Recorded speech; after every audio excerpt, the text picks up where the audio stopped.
पिछले 4 दिनों से सोशल मीडिया पर हम सब देख रहे हैं कि मोहम्मद रफ़ी साहब का बहुत बड़ा अपमान किया गया, उनकी बेइज्जती की गई। ऐसे न्यूज़, ऐसे वीडियोस वायरल हो रहे हैं। क्या सच में मोहम्मद रफ़ी साहब का अपमान किया गया, उनकी बेइज्जती की गई? क्या बात है सच? आज करेंगे रिवील दिल से दिल तक जेडी चैनल पर। मैं जितेश दवे आप सभी दोस्तों को नमस्कार, सलाम, सत श्री अकाल, आदाब।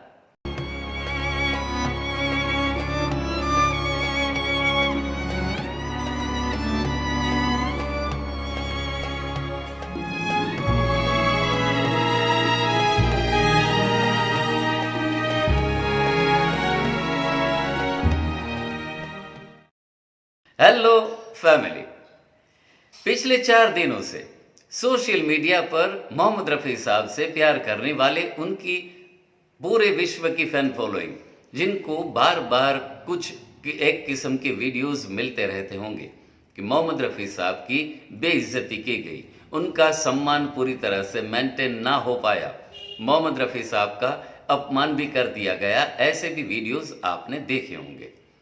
बात कुछ ऐसी थी कि पिछली 24 दिसंबर यानी कि मोहम्मद रफ़ी साहब की 99वीं जन्म जयंती के उपलक्ष्य पर मुंबई के षणमुखानंद हॉल पर मोहम्मद रफ़ी मेमोरियल का लाइफ टाइम अचीवमेंट अवार्ड जो डिक्लेयर होना था, साथ ही साथ मोहम्मद रफ़ी साहब की 99वीं वर्षगांठ को सेलिब्रेट भी करना था।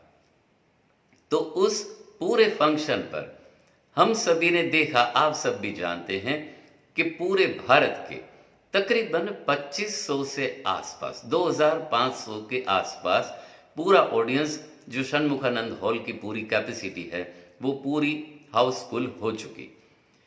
उस दौरान जो Mohammad Rafi lifetime achievement award जो डिक्लेयर किया गया था, उस फंक्शन पर वो अवार्ड देने की घोषणा की गई थी आशा भोसले जी, जो कि हिंदी फिल्म जगत की मशहूर व मारूफ फीमेल प्लेबैक सिंगर रही। आप सब जानते हैं, हम सब उनको प्यार करते हैं, उनकी इज्जत करते हैं, उनके फन को सराहते भी हैं। तो आशा भोसले जी को ये अवार्ड डिक्लेयर होना था। इस फंक्शन पर 2 नॉमिनेशन हुए थे, सुमन कल्याणपुर जी और आशा भोसले जी के नाम के साथ, लेकिन आशा भोसले जी के नाम को चुना गया था। तो आशा भोसले जी के नाम को चुनने के बाद उनके पब्लिसिटी भी की गई, उनके टिकट्स भी पब्लिकली सेल किए गए और उन पर आशा भोसले जी के नाम का जिक्र तक रहा। लेकिन हुआ कुछ ऐसा कि आशा भोसले जी उस फंक्शन पर मौजूद ना रह पाई।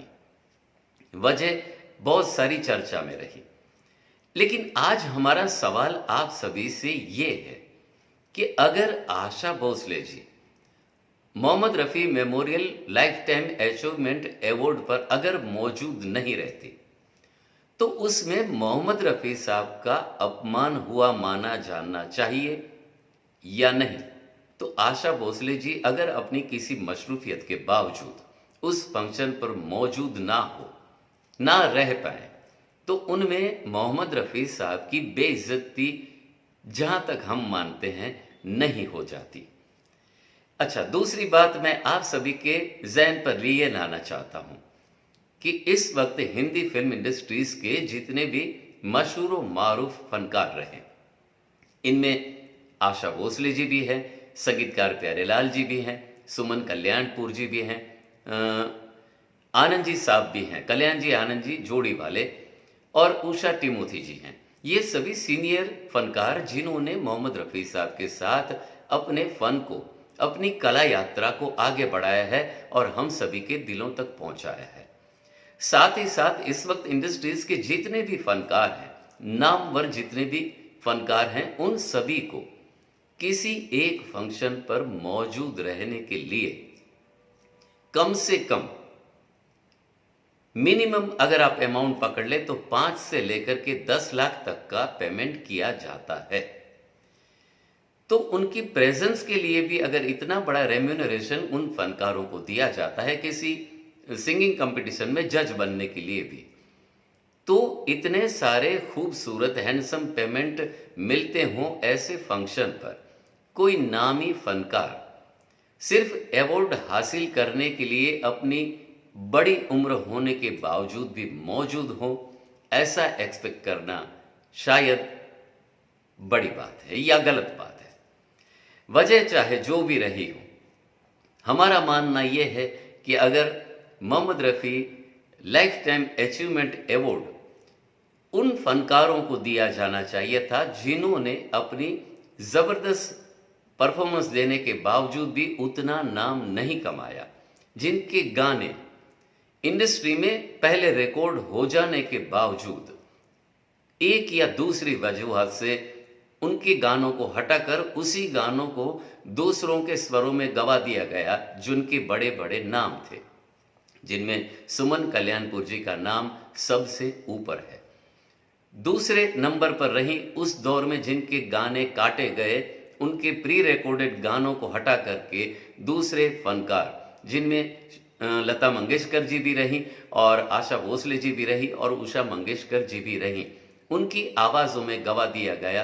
तो ऐसी उषा टिमोथी जी के भी बहुत सारे गाने उस वक्त काट करके मशहूर फीमेल गुलकारों के पास गवा दिए गए।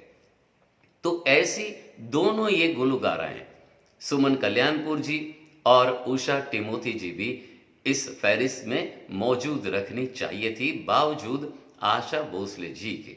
वजह चाहे जो भी रही हो, आशा भोसले जी के उस फंक्शन पर मौजूद ना रहने से 24 दिसंबर 2023 यानी 4 दिन पहले जो मोहम्मद रफ़ी साहब का 99वां सालगिरह का मौका जो सेलिब्रेट किया गया, उनकी जन्म जयंती को मनाया गया, उस फंक्शन पर कोई भी असर नहीं पड़ा।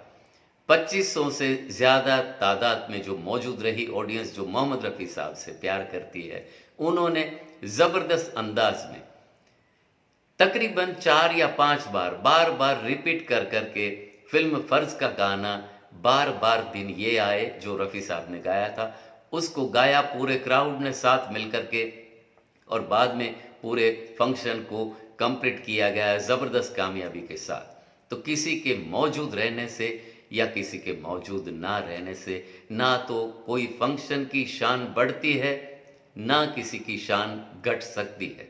मोहम्मद रफ़ी साहब का स्थान उनके फैंस के साथ उस कदर ऊंचाइयों पर, बुलंदियों पर स्थापित है, जिसे ना तो किसी की मौजूदगी ना तो किसी की गैर मौजूदगी मुतासिर नहीं कर पाती। दोस्तों, दिल से दिल तक जेडी चैनल पर कल एक ऐसा वीडियो वायरल होगा जो ना ही कोई फिल्म इंडस्ट्रीज के वाकये से या कोई कहानी से मुतासिर होगा।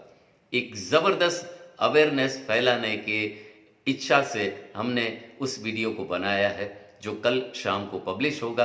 आप ज़रूर से देखें।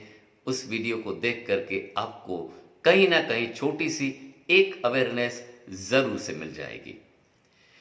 आज का वीडियो मुकम्मल करें उनसे पहले आप सबको बताते चलें कि अगर आप हमारे वीडियोस को लाइक करते हैं, अपने दोस्तों के साथ शेयर करते हैं, तो करते रहिए। अपना प्यारा सा कमेंट हमारे चैनल पर भी ज़रूर से भेजिएगा।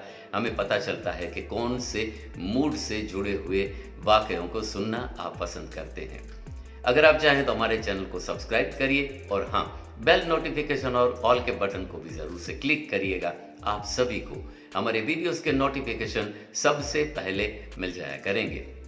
मिलेंगे बिल्कुल ऐसी नई प्यारी सी तरोताज़ा सी कहानी के साथ दिल से दिल तक जेडी चैनल पर। तब तक bye bye, take care, save water, save our mother earth.